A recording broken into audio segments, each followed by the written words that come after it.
Bonjour, bonjour. Comment ça va vous?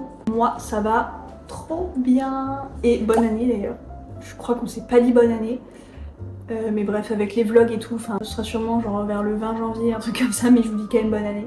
Comme vous l'avez vu dans le titre, j'avais trop envie de faire une vidéo récap de mon année 2024. Il y a très peu de personnes qui me suivent, donc objectivement, les gens se fichent complètement de mon année 2024. Mais je vais faire ça pour moi et j'ai envie de me dire que chaque année, je me fais un récap de mon année et comme ça, ça me fait comme un petit journal de bord. L'année prochaine, je regarderai le récap de mon année 2024 et je serai contente du chemin que j'aurai parcouru. Dans 10 ans, ce sera pareil, je me dirai ah tiens, en 2025 j'étais là et maintenant en 2035 je suis là. Waouh, quelle évolution d'aujourd'hui. Bref, voilà, j'avais juste envie de faire ça donc ceux qui regardent, j'espère que vous passerez une bonne vidéo. Et n'hésitez pas à liker cette vidéo, à commenter cette vidéo, commenter comment a été votre année, quelle note vous donnez à votre année et tout.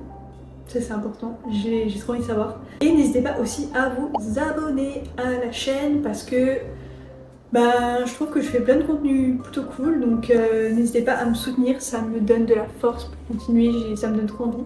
Donc vraiment, n'hésitez pas à vous abonner. J'ai pris quelques notes, genre comment j'allais construire cette vidéo, mais je pense que ça va être un peu fouillis.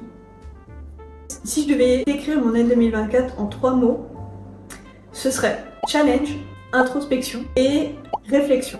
Alors challenge parce que je trouve que cette année je suis pas mal sortie de ma zone de confort, que j'ai fait pas mal de trucs que j'avais jamais fait avant et que j'aurais jamais osé faire avant. Introspection parce que j'ai beaucoup réfléchi sur moi-même, sur ce que je voulais vraiment dans la vie, sur ma personnalité, mes comportements, mes trucs, genre j'ai vraiment réfléchi, j'ai vraiment pris le temps de réfléchir sur moi et tout, bref ça a été une année très introspective.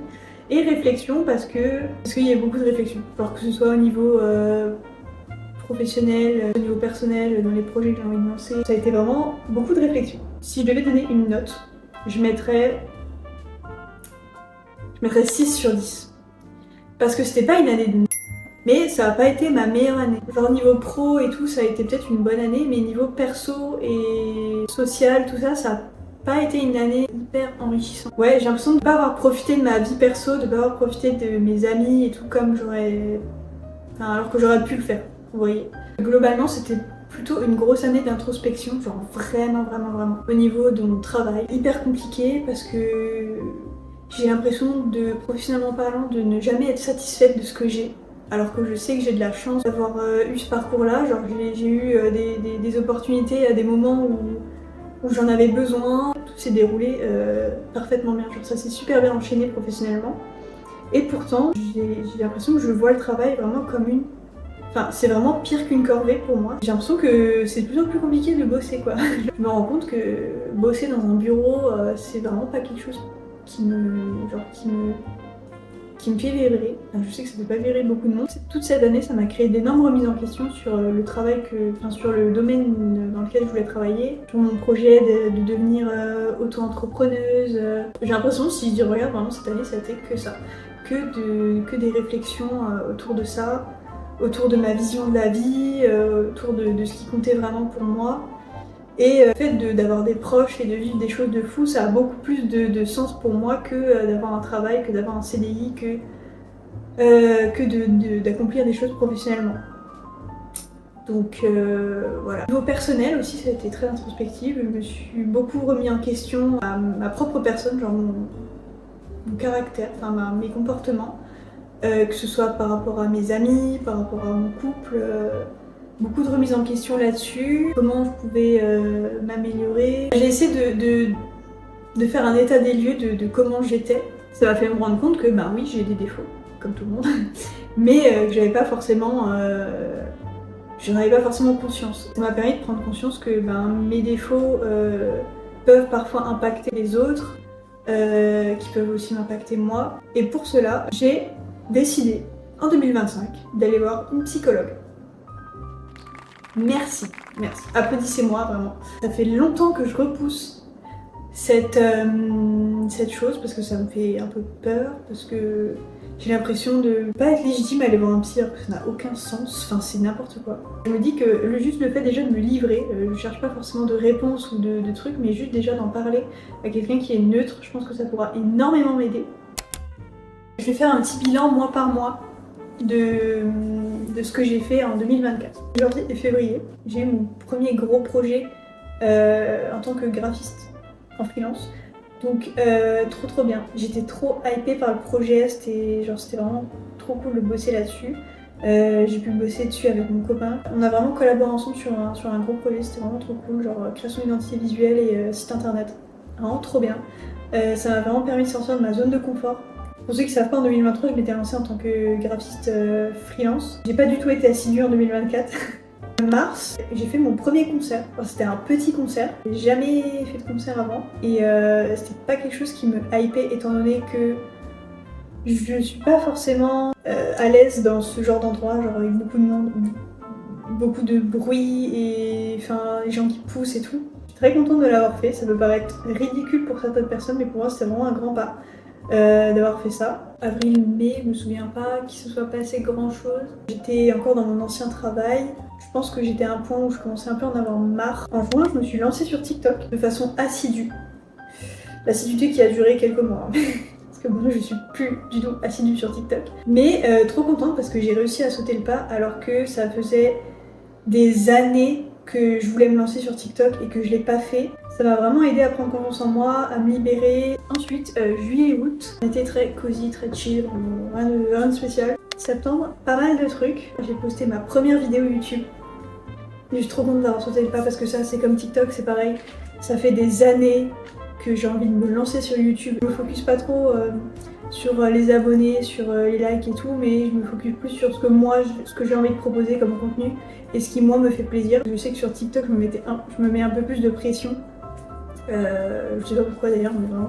Genre YouTube c'est beaucoup plus chill, ça me ressemble beaucoup plus par rapport à ce que j'ai envie de faire et par rapport à ma personnalité. Donc trop contente de l'avoir fait.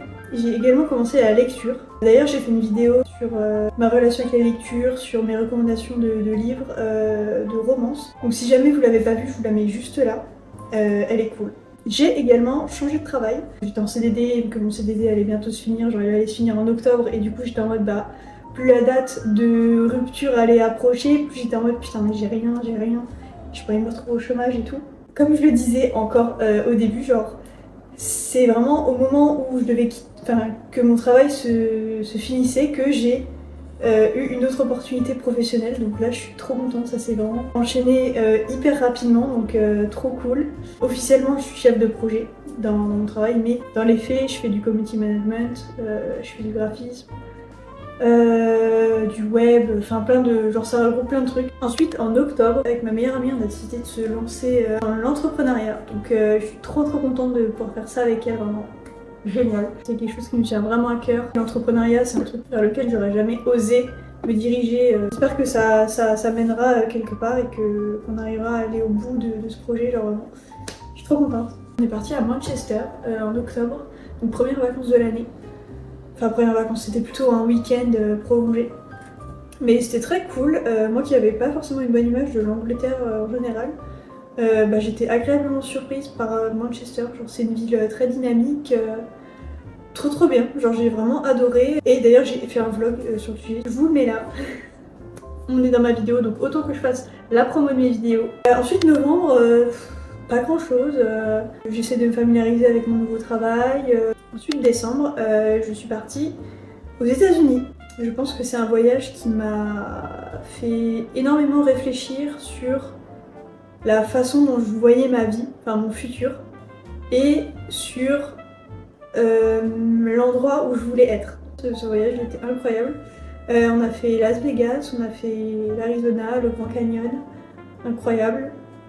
Los Angeles, c'était plutôt une pas mauvaise année, mais on va dire j'ai connu des années meilleures. Mais en tout cas, niveau dépassement de soi, je suis plutôt contente de moi. Genre vraiment, j'ai vraiment réussi à sortir de ma zone de confort, ce qui est très rare. Et étant très timide et introvertie, c'est quelque chose qui n'est pas normal chez moi. Enfin, en tout cas, qui n'est pas inné. Donc, trop cool. On va passer à la partie objectif 2025, la partie la plus fun finalement. Cette année, je vais essayer de me fixer des objectifs réalisables. Parce que à chaque fois que je me suis fixé des objectifs, c'était des trucs disons qu'ils n'étaient pas du tout en accord avec mon quotidien de base, donc c'est des trucs qui changent trop et que j'arrivais pas à intégrer directement dans ma routine, donc c'était complexe, donc je les faisais pas. Le premier objectif, manger plus sainement. C'est pas que je mange mal, mais en fait j'ai un peu des périodes où je vais manger très gras, très mal. Et il y a des petites périodes où je vais manger ultra healthy, donc manger plus sain, manger plus de fruits et légumes, boire beaucoup d'eau. J'essaye tous les jours de me faire des mini objectifs et comme j'ai acheté le planeur de Tissia, du coup ça m'aide grave à tenir mes petits objectifs comme ça, genre boire 1,5 litre et tout d'eau par jour. Manger sain, ça m'aide vraiment à m'organiser, donc c'est vraiment cool. Si jamais vous êtes quelqu'un qui n'est pas forcément discipliné ou qui n'avait pas forcément de motivation, un planeur c'est vraiment la meilleure solution je trouve. J'aimerais beaucoup reprendre le sport. Il y avait des périodes où je faisais beaucoup de sport, après j'ai arrêté, je faisais zéro sport, après j'ai repris un peu. L'année dernière j'avais fait avec une amie, j'avais commencé la pole dance. En fait, j'avais besoin de ce côté un peu reconnexion avec ma personne, avec ma féminité et tout, en même temps de muscler et voilà, d'entretenir mon corps. Et du coup je trouvais que c'était une super bonne alternative, mais j'ai un peu lâché l'affaire. Mais cette année j'aimerais trop refaire, pas forcément de la pole, mais soit du pilates. J'aimerais beaucoup essayer le pilates, ou alors sinon une activité plus fun, genre de la danse, mais genre soit du modern jazz ou ouais, bon, genre vraiment ce genre de danse où vraiment tu peux te lâcher, tu vois. Et ça j'aimerais au moins m'initier à ça et voir si ça me plaît ou pas. Troisième objectif, apprendre l'anglais. J'ai les bases en anglais, genre j'ai un anglais ultra scolaire, je sais me débrouiller, mais tenir une conversation basique avec un anglais, bon, je peux y arriver, mais il faut vraiment que la personne parle lentement. Et j'ai envie d'être vraiment à l'aise avec le fait de parler anglais, de pas avoir peur de demander quelque chose à quelqu'un et tout. J'ai téléchargé une appli qui s'appelle Loura. C'est une espèce d'IA avec qui je peux dialoguer. Genre c'est vraiment pour apprendre à parler. Écrire et comprendre, ça va. Mais c'est vraiment le parler avec la prononciation, tout ça, trouver mes mots. C'est vraiment ça que j'ai du mal et j'ai besoin de prendre confiance en moi aussi en anglais. Pourquoi cet objectif? Parce que ça en vient à un autre objectif de cette année, c'est que j'aimerais pouvoir repartir aux États-Unis. J'aimerais m'immerger un peu plus dans la vie américaine et pour pouvoir un jour peut-être vivre là-bas. Pourquoi pas? Genre justement c'est pour ça que je vous disais que ce voyage là en décembre il m'a vraiment fait réfléchir sur l'endroit où je voulais vivre, où je voulais être. Et il se pourrait que j'ai trop envie d'aller habiter aux États-Unis, genre pas forcément toute ma vie, mais 1 an, 2 ans, enfin le temps que j'en vis quoi. Je me dis la vingtaine c'est le moment pour genre découvrir le monde et essayer de trouver the endroit pour te poser et tout. Et je me dis dans ma vie ce serait trop bête que je me cantonne à rester en France alors que il y a des endroits trop bien et beaux sur Terre. Ça fait déjà plus d'1 an que ça me trempe dans la tête d'aller vivre au Canada ou voilà, parce que le Canada, Québec, du coup, ça parlait français. Mais là, je me dis, après ce voyage, j'ai un peu plus pris confiance en moi niveau anglais, donc je me dis, je pense que je me sens prête à pouvoir vivre aux États-Unis. Et mais du coup, avec quelques leçons d'anglais, genre là, je me laisse 1 an pour me perfectionner et ensuite j'aviserai quoi. Selon comment je vois encore le projet d'ici la fin de l'année. Ah, et aussi, dernier objectif, faire attention à mon argent. Genre, essayer d'économiser un maximum d'argent, ne pas dépenser inutilement, parce que j'ai trop l'habitude de faire ça. Donc voilà, je crois que je vous ai dit mes objectifs principaux.